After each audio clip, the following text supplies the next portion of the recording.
नमस्कार, श्री स्वामी समर्थ।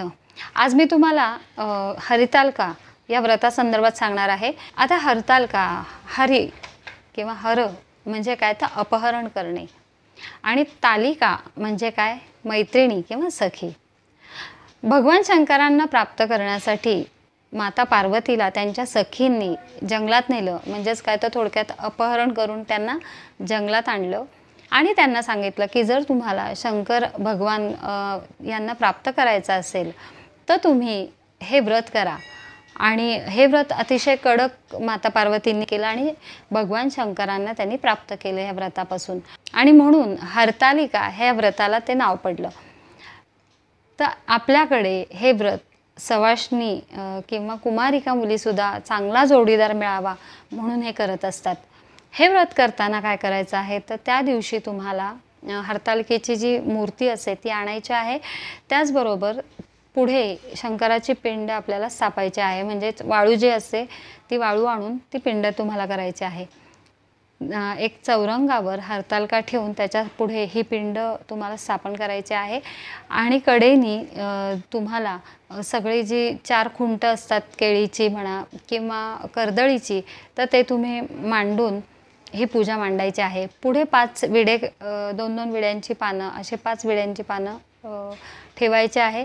त्याच्यावर 1 रुपया, सुपारी, हळकुंड, खारीक, बदाम हे सगळं ठेवून ती पूजा मांडायची आहे।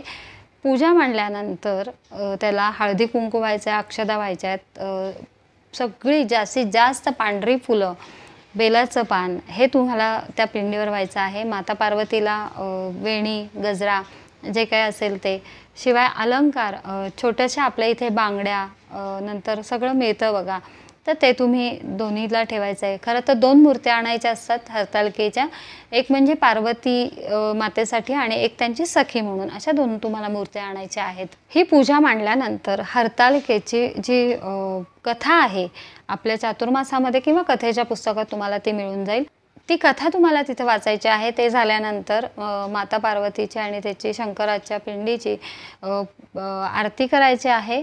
आणि हा जो उपास आहे तो दिवसभर, काही ठिकाणी दिवसभर केला जातो, म्हणजे पूर्ण दिवस करून दुसऱ्या दिवशी सोडला जातो।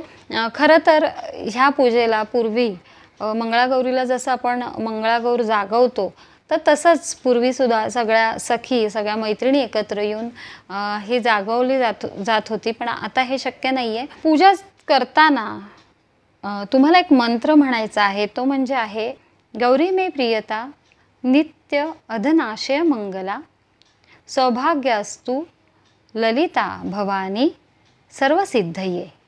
हा मंत्र मी तुमच्यासाठी डिस्क्रिप्शन बॉक्समध्ये टाकत आहे, तर तुम्ही जोपर्यंत पूजा होते तोपर्यंत हा मंत्र म्हणा।